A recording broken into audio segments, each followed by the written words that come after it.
শারীরিক সমস্যার কারণে। অনেক জায়গায় দেখেছি ভক্তেরা ব্যবস্থা করে যাওয়ার জন্য একটু বসার ব্যবস্থা। তো যাই হোক, আপনারা এখানে কষ্ট করে হলেও বসে বসে মনে মনে গোবিন্দের চরণ চিন্তা করছেন, আর আমার মতো পাপিষ্ঠের মুখ থেকে ভগবানের কোনো কথা শ্রবণ করছে।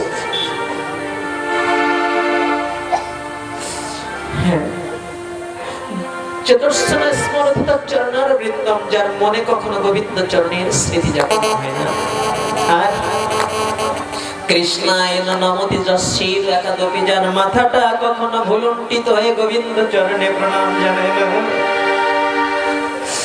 ভুলুণ্ঠিত হয়ে গোবিন্দকে একবার প্রণাম করলেও আপনার বহু পাপ রাশি খণ্ডন হয়ে যাবে, লুটিয়ে পড়ে গোবিন্দ। কৃষ্ণায় নমতি যশীর একাদপি তাননায়দ্দাম শতঃ কৃত বিষ্ণু কৃত্যাম, যিনি কখনো গোবিন্দ সেবার সাথে যুক্ত হলেন না, তোরা সেখানে সেখানে যাবি। তো বলে গোবিন্দ সেবা, এক বাড়িতে আমরা 4 জন আছি, তাই একজন তো দেয়, সবাই তো ঠাকুর করে গিয়ে সবাই সেবা দেয় না। বেশ, তো ভালো কথা, আপনি একটু কিছু করুন না, আপনি একটু কিছু করুন সেবার কাজ। কি করবেন? আপনি একটু ফুল তুলে দিয়ে বলুন, আমার এই ফুলটা গোবিন্দের সেবায় দিও। আপনি নিজে হাতে ঠাকুরের বাসনগুলো একটু ধুয়ে দিয়ে বলুন যে আমি ঠাকুরের বাসনগুলো ধুয়ে দিয়েছি, ঠাকুর সেবা দাও। আপনি 100টা ফুলের মালা গেঁথে নিজে হাতে মালা গেঁথে রাধা মাধবের গলায় পরিয়ে দিয়ে বলুন, রাধা মাধব, আমি তো সবসময় বাইরে বাইরে থাকি, তোমার সেবা তো দিতে পারি না, তাই তোমার জন্য 100টা মালা গেঁথে তোমাকে পড়ালাম। যে কোনো ভাবে আপনি সেবার সাথে যুক্ত হয়ে যান, যে কোনো ভাবে। হ্যাঁ, বৈষ্ণব পদকর্তা বলছেন, কোন ধ্বনি মালা গেঁথেছে রে, মালা গেঁথেছে আর কেঁদেছে রে, কোন ধ্বনি মালা গেঁথেছে রে। প্রভু, তোমার সেবার জন্য না জানি কে মালা গেঁথেছে, ওই মালা গেঁথেছে আর কেঁদেছে আবার রাধা মাধবের সেবা। এগুলো সব না ভক্তির যোজন জানুন। আপনার শক্ত মনটা নরম হয়ে যাবে, হৃদয়ে ভক্তি আসবে, গোবিন্দ সেবার সাথে যুক্ত হবে।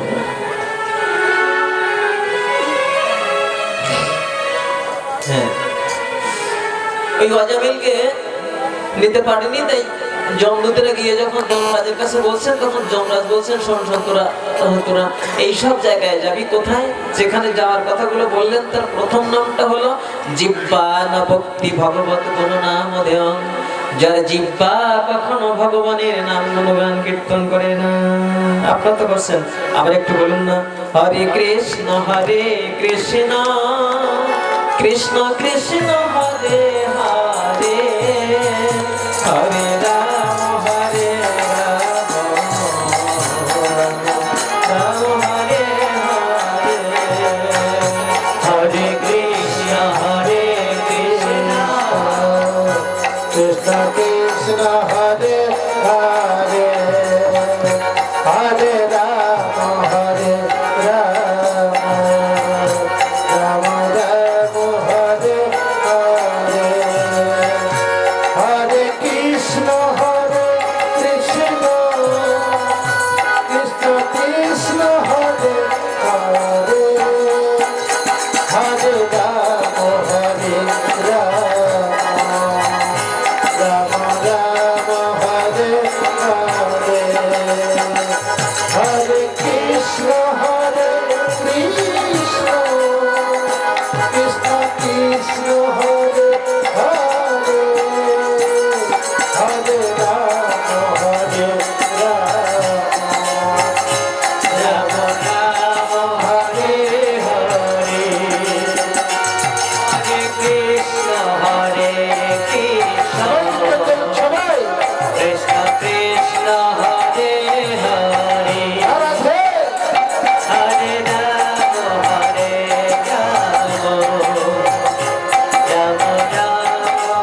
এই যে করোনাকালীন সময় না স্কুল বন্ধ ছিল, কিন্তু এই স্কুল বন্ধ থাকার কারণে ছেলেমেয়েরা কিন্তু পড়তে চায় না। বাবা মা জানেন ওর ক্ষতি হচ্ছে কিন্তু পড়ে না। মা বাবার শাসন করেও কিন্তু খুব একটা কাজ হচ্ছে না, কারণ ওই স্কুলে শিক্ষকের একটা চাপ রয়েছে পড়াতে, ওই চাপে কিন্তু ওরা পড়াশোনা করে। আপনারা হরিনাম কীর্তন করলেন, এটা কিন্তু কোনো বাধ্যবাধকতা থাকলো না, সাধু সঙ্গে এসেছেন তাই করলেন, এর একটা বাধ্যবাধকতা থাকতে হবে। আপনি আপনি এই যে নামটা এখন করলেন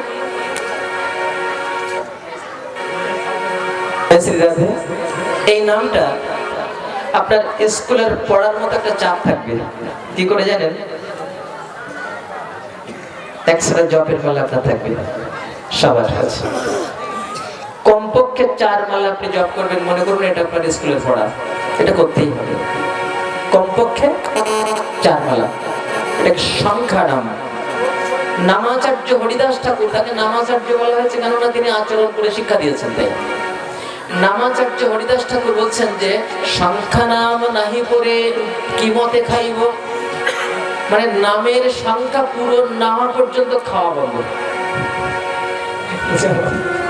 যেমন খুব কড়া অভিভাবক বলে না, আজকে পড়া না করলে তোর কিন্তু খেয়ে খাওয়া বন্ধ আজকে। হরিদাস ঠাকুর নিজে আচরণ করে জগৎকে শিক্ষা দিচ্ছেন যে সংখ্যা নাম নাহি পড়ে কি মতে খাইব। তো কৃষ্ণ ভক্তের জন্য স্কুলের পড়া কমপক্ষে 4 মালা জপ না হওয়া পর্যন্ত খাওয়া বন্ধ। এরকম একটা পড়া থাকা ভালো না?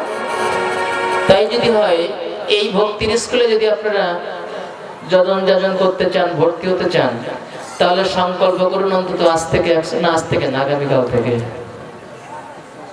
একছাড়া জপের মালা। বলে বাবা এত তাড়াতাড়ি মালা জোগাড় করবো কোথা থেকে?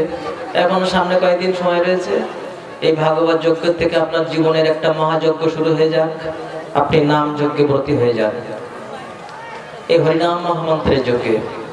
বলে এই কয়েকদিনের মধ্যে যদি জোগাড় করা সম্ভব না হয়, তাহলে ভগবান হাতে এখানে আবার কতগুলো দাগ দিয়ে দিয়েছেন যাতে সংখ্যা রাখা যায়। এই দাগে দাগে আপনি মিলিয়ে অন্তত সংখ্যা রাখতে চেষ্টা করুন। কোন ভক্তেরা না মাঝে মাঝে এমন ফোন করে যে আপনি যেখান থেকে বলেছিলেন সেখান থেকে মালা জোগাড় করতে পারেনি বলে আমি কাঠ কেটে কেটে টুকরো টুকরো করে নিয়ে 108টা টুকরো কাঠ এখান থেকে সরিয়ে ওখানে রাখি, এই করে করে মালা জপ করে। বলে বাহ, এও তো হয়েছে। হ্যাঁ, এও তো হয়েছে। অন্তত পড়া করার জন্য কত চাপ দেখুন তো। তাও আবার এই পড়াশোনা করার ছাত্রছাত্রীরা, তারা কিন্তু পড়াশোনা করে। তো বলছে যে প্রভু সে মালা জোগাড় করতে পারেনি বলে এই জব শুরু করেছে। তাই আমরা এই ধরনের ভক্ত যারা, তাদের কিছু মালা ওখানে ভক্তরা দিয়েছিলেন। আমাদের যখন মাগরিতে পাঠ চলছিল তখন এক ভক্ত 20 ছাড়া জপের মালা, তিনি একজন ব্যাংকার, ব্যাংকে চাকরি করেন, 20 ছাড়া জপের মালা তিনি ভক্তদের দিয়ে বলছেন, আমাদের হাতে তুলে দিয়ে বলছেন আপনারা যেসব ভক্তরা মালা জপ করতে চায় তাদের দিয়ে দেন, যদি কম পড়ে আমরা আরো দেবো। ভক্ত একটা মহৎ কাজ করেছেন, 20 ছাড়া জপের মালা দিয়েছেন।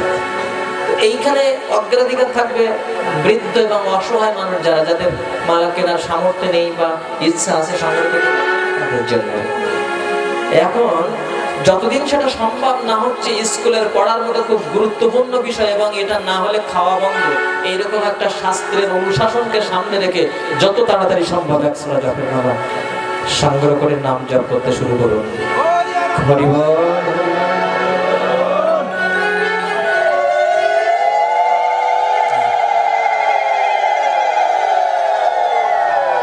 অন্তত ভক্তির স্কুলে ভর্তি হয়ে থাকি, ভর্তি হয়ে থাকলে একদিন না একদিন সুফল পাওয়া যাবে, ভালো রেজাল্ট আসবে।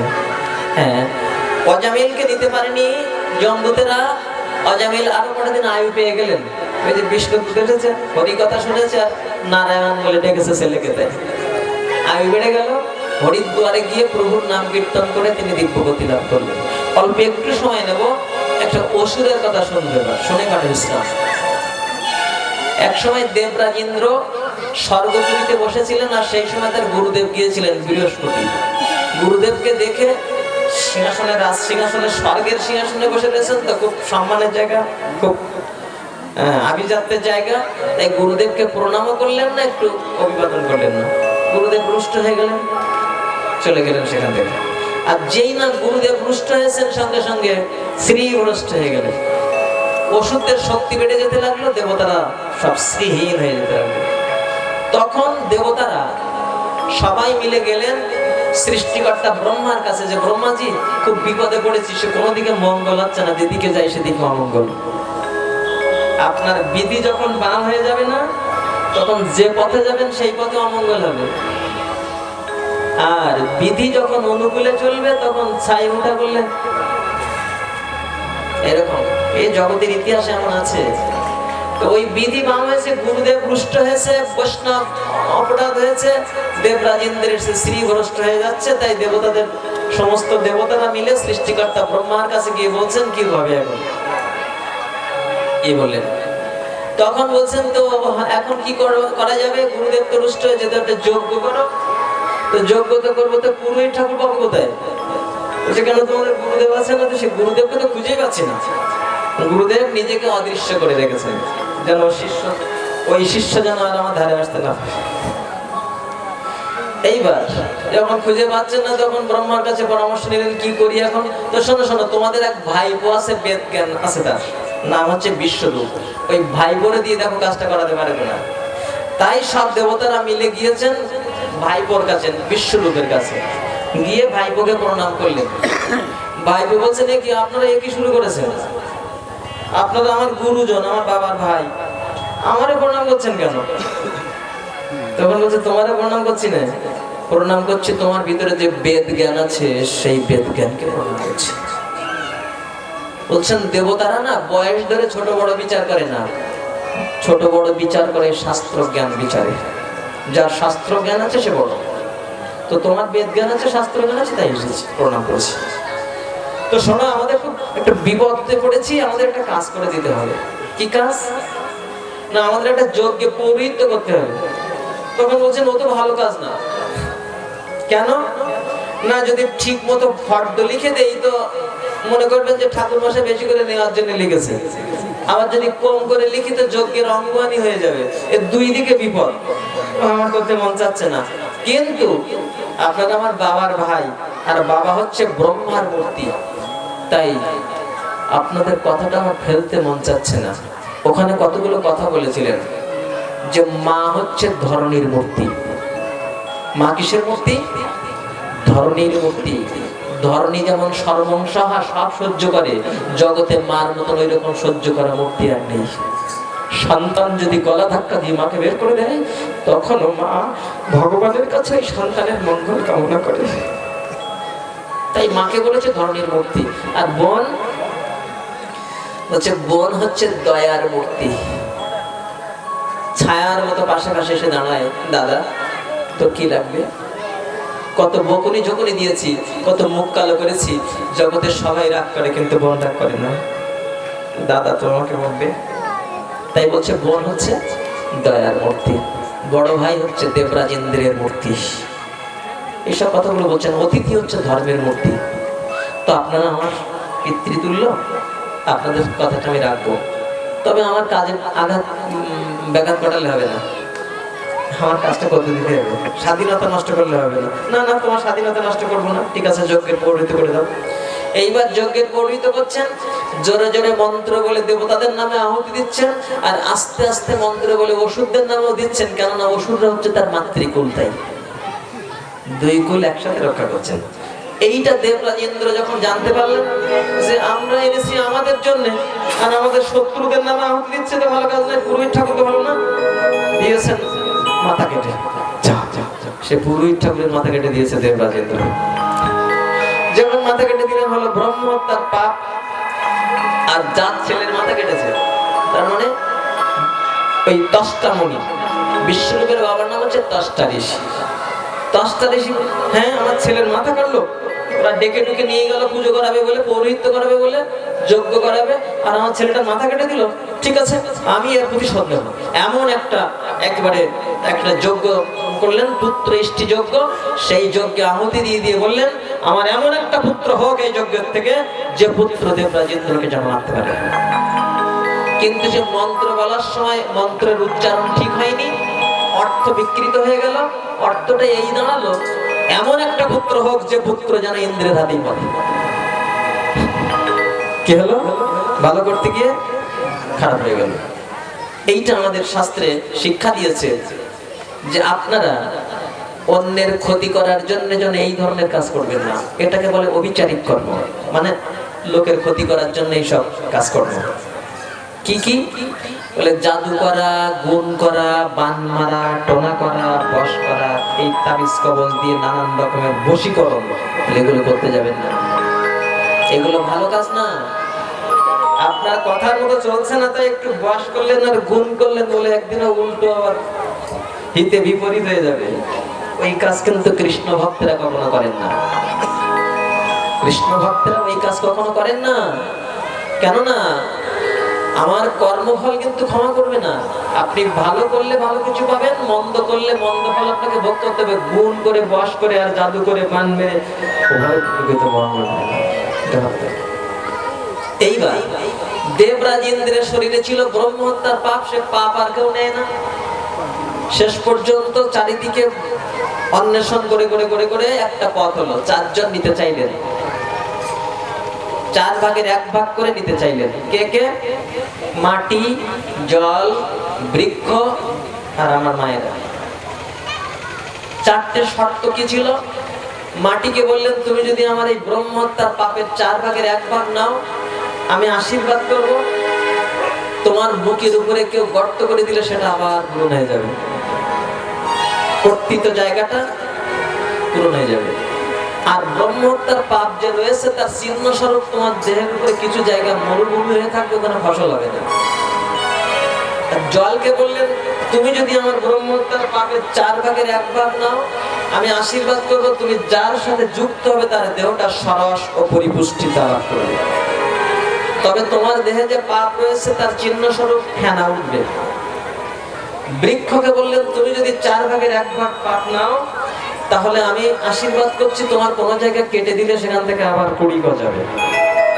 আর ব্রহ্ম তার পাপ রয়েছে তোমার দেহে, কি করে বোঝা যাবে? বলে তোমার দেহ থেকে আঠা গলবে, এটা চিহ্ন।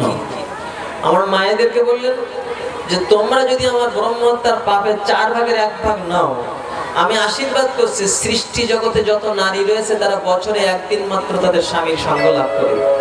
তোমরা সারা বছরই তোমাদের স্বামীর সঙ্গ লাভ করবে, তোমাদের সম্মুখ ইচ্ছা প্রবল থাকবে, কিন্তু ব্রহ্ম হত্যার পাপের চিহ্ন স্বরূপ তোমাদের দেহ থেকে প্রতি মাসে মাসে রক্তক্ষরণ হতে থাকবে। এই 4টি শর্তে 4 জায়গায় ব্রহ্ম হত্যার পাপ দিয়ে দেবরাজ ইন্দ্র মুক্ত হলেন। এদিকে ওই যে বিশ্বরূপের পিতা 10টা ঋষি যজ্ঞ করেছিলেন, সেই যজ্ঞ থেকে ভীষণ আকৃতির এক অসুর তৈরি হয়েছে, যার নাম হচ্ছে বৃত্তাসুর।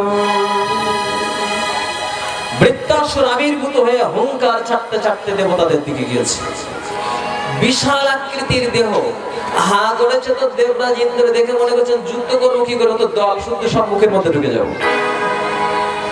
এত বড় দেহটা।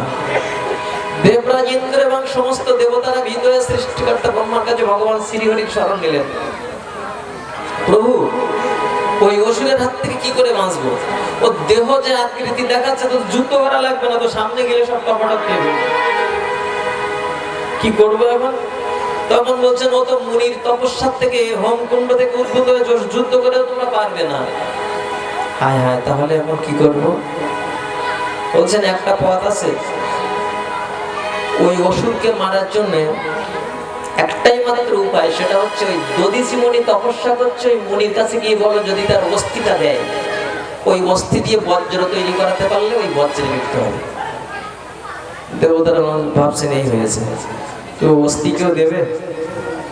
হ্যাঁ, আমার কাছে এসে যদি কেউ বলে যে তোমার এই দেহের মেরুদণ্ডের হাড়টা আমার লাগবে,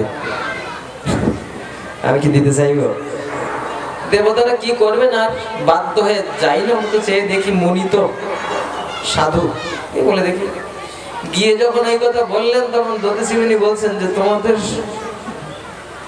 নুনং স্বার্থপর লোক না বেদ বড় সংকটম। বলছে স্বার্থপর লোকেরা পরে সমস্যাটা একটু বুঝতে চায় না। হে দেবগণ, আমার কাছে যে আমার এই কঙ্কাল তোমরা চেয়েছো, অস্থি চেয়েছো, তো ভেবে দেখেছো দিদি গেলে আমার মরতে হবে? আমি মরে তাই তোমাদের বাঁচাবো? হ্যাঁ, এ তো স্বার্থপর লোকের কাজ, নিজে বাঁচার জন্য আর একজনকে মারবে। বলেক্ষণে পরে বলছেন হে দেবগণ, যে দেহটা একদিন শ্মশানের এক মুঠো ছাই হবে, যে দেহটা একদিন শিয়ালে শকুনে ছিঁড়ে ছিঁড়ে খাবে, যে দেহটা একদিন পচে গলে মাটিতে মিশে যাবে, এই দেহ দিয়ে যদি অন্যের উপকার করা যায় তাহলে আমি দিয়ে দিচ্ছি। আহা, এই সনাতন ধর্মে আর্য ঋষিরা নিজের দেহটা জীবন দিয়ে উপকার করেছেন দেবতাদের। না পারবো না, আমি তো পারবি না, জানি না আপনি পারবেন কিনা, পারছি না আমার দেহের থেকে একটু রক্ত দিয়ে কারোর উপকার করতে, আমি পারছি না। আমি পারছি না আমার দুটো চোখের থেকে একটা চোখ দিয়ে কোনো অন্ধ মানুষকে দৃষ্টি দান করতে। আমি পারছি না আমার দুটো কিডনির থেকে একটা কিডনি দিয়ে কোনো মুমূর্ষ মানুষের জীবন বাঁচাতে।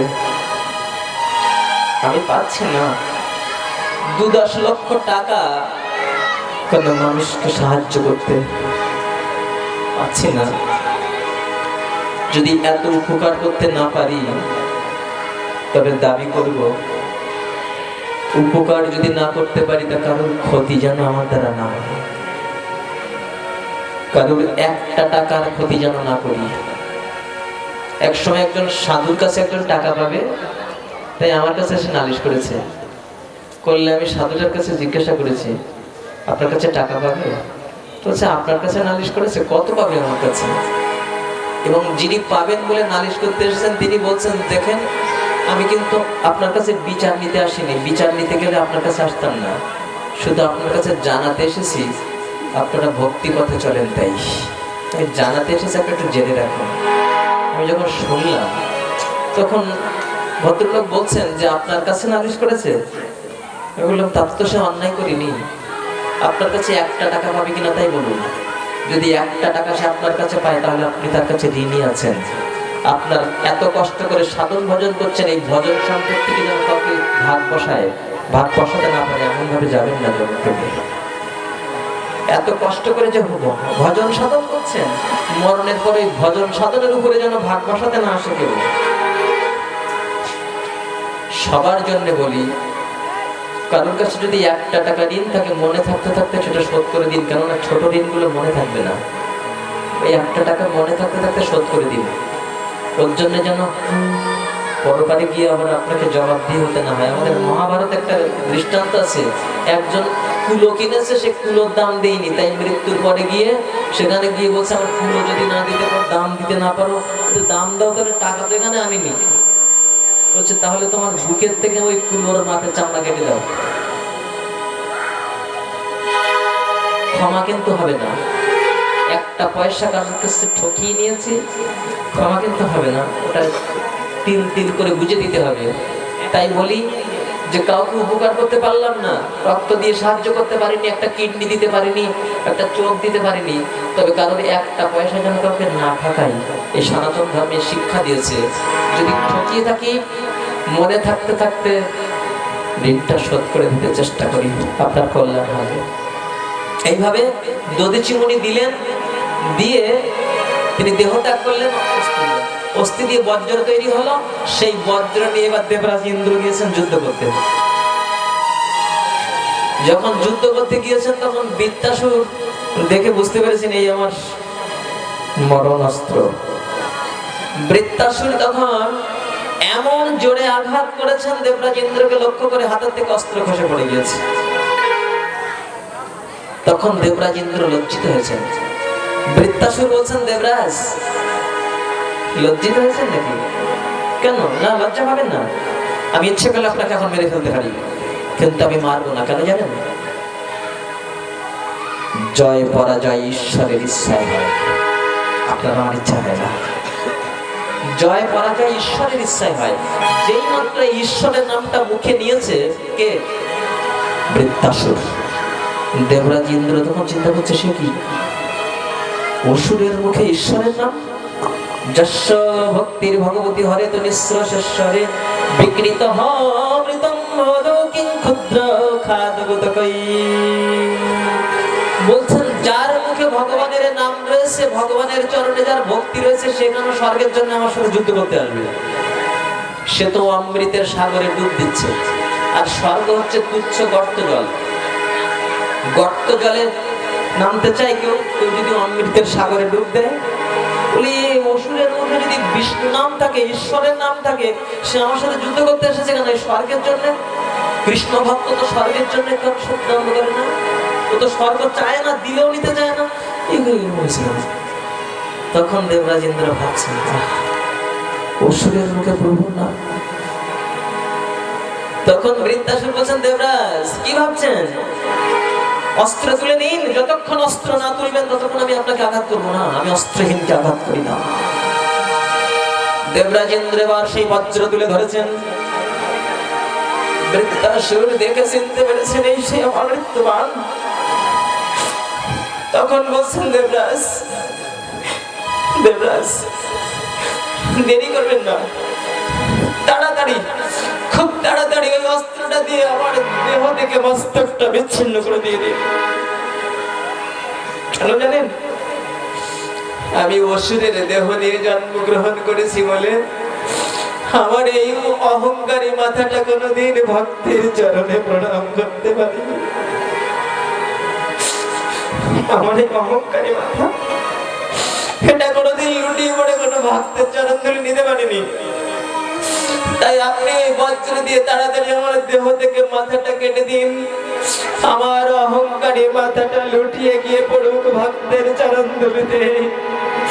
আমার দেহটা গড়াগড়ি দিক ভক্তের চরণ ধুলিতে। আর আমার দেহের রক্ত মাংস গুলো ওই ক্ষুধার্ত শুকর কুকুর শকুন ওরা খেয়ে যায়, ওদের ক্ষুধা মিটে যায়। আমার এই অহংকারী দেহের রক্ত মাংস দিয়ে ওই শকুন কুকুর ওরা খেয়ে যায়, ওদের ক্ষুধা মিটুক। আর আমার মাথাটা গড়িয়ে গিয়ে পড়ুক ওই ভক্তের চরণ ধুলিতে। তাড়াতাড়ি দেবরাজ ইন্দ্র তখন বজ্র উত্তোলন করেছেন।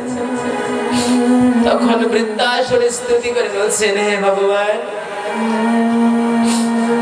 দেখা দাও প্রভু, দেখা দাও, আমি তোমার কত পানে চেয়ে আছি। অজাত পশ্চৈব মাতরং খগা,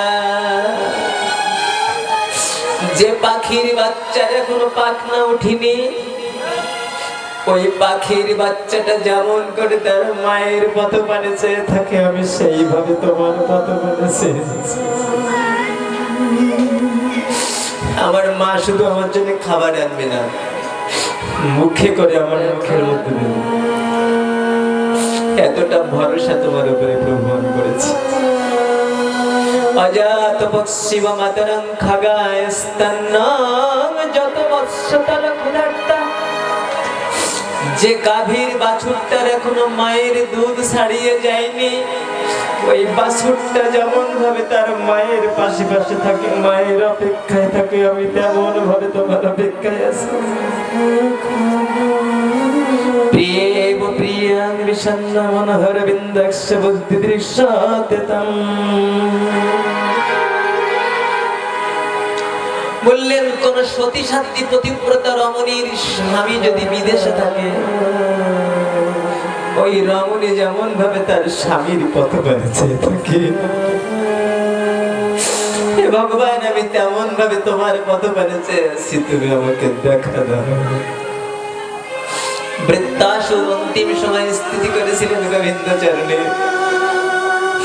দেবরাজ ইন্দ্র তার বজ্র নিক্ষেপ করলেন, বৃত্তাসুরের দেহ থেকে একটা দিব্য জ্যোতি নিষ্কান্ত হয়ে ঊর্ধ্ব গতিতে যেতে লাগলো। দেবতারা পুষ্প বৃষ্টি করতে লাগলেন, জয় জয় ধ্বনি হতে লাগলো।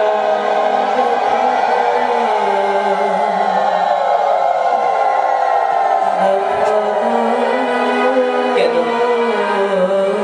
কেন অসুরের মুখে কেন প্রভুর নাম? বলে তিনি পূর্ব জন্মে চিত্রকেতু নামের রাজা ছিলেন, তার অভিশাপ হয়েছিল, পার্বতী দেবী তাকে অভিশাপ করেছিলেন যে তোর অসুরের দেহে জন্ম হবে। যেই না অভিশাপ দিয়েছেন সঙ্গে সঙ্গে তিনি মা পার্বতীকে প্রদক্ষিণ করে প্রণাম করেছিলেন। আর শিব ঠাকুরের কাছে একটু অপরাধ ছিল, তাই ক্ষমা চেয়েছিলেন। শিব ঠাকুরকে দেখে হেসেছিলেন একটু তাচ্ছিল্য করে, তাই বললেন যে মাগো ক্ষমা করে দাও, অসুরের দেহে আমি চলে যাচ্ছি, তবে একটু আশীর্বাদ করো যেন অসুরের দেহে আমার গোবিন্দ স্মৃতি আমি ভুলে না যাই।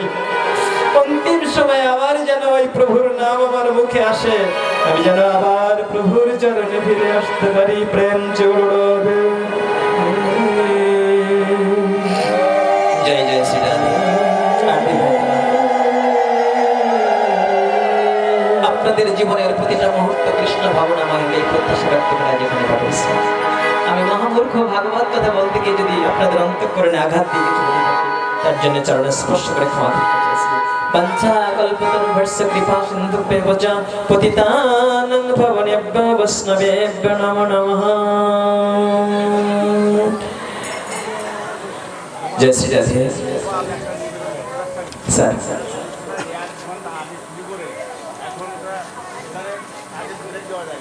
সেটা আমরা চেয়েছিলাম যে ঠিক 7টার থেকে, কিন্তু 7টার কাছাকাছি আমরা এসে যাই, তারপরেও এখানে উঠতে আরতি করতে আমাদের আজকে 7:30 বেজেছিল। তবে দেখে স্যার আমরা অন্তত আরো আধা ঘন্টা এগিয়ে নিতে পারি কিনা। আজকে একটু দেরি হয়েছে, 10টার পরপরই আমরা দেখি আরো এদিকে আধা ঘন্টা এগিয়ে নেওয়া যায় কি করবো স্যার। এই সেই এটা সপ্তাহযোগ্য, তো আমাদের আজকে চতুর্থ পাঠ বিশ্রাম হলো, কিন্তু চতুর্থ দিনে যে পর্যন্ত যাওয়ার কথা ছিল এখন সে পর্যন্ত, এখন 1 ঘন্টা আগে হয়তো আমাদের সবাইকে আমরা পাবো না। এই জন্য দেখি একটু এগিয়ে নেওয়া যায় কিনা, অন্তত আধা ঘন্টা এগিয়ে নিয়েও যেতে পারি। জয় জয় রাধে কৃষ্ণ গোবিন্দ, জয় জয় রাধে কৃষ্ণ গোবিন্দ, রাধে গোবিন্দ, রাধে গোবিন্দ, রাধে গোবিন্দ, রাধে গোবিন্দ, রাধে গোবিন্দ,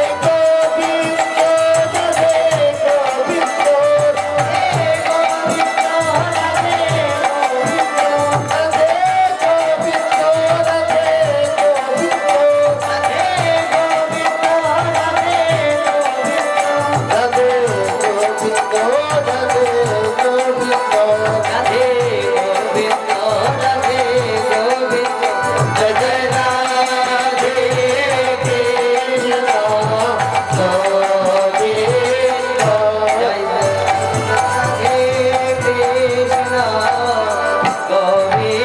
গোবিন্দ, জয় জয় ললিতা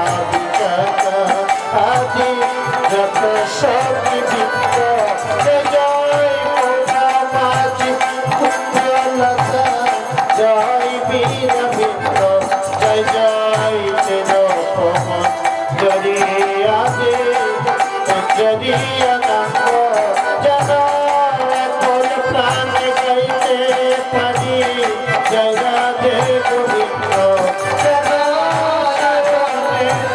মনে হেরি জয় রাধে গোবিন্দ যেন নিমানিস গাইতে পারি জয় রাধে গোবিন্দ রাধে গোবিন্দ রাধে গোবিন্দ রাধে গোবিন্দ রাধে গোবিন্দ রাধে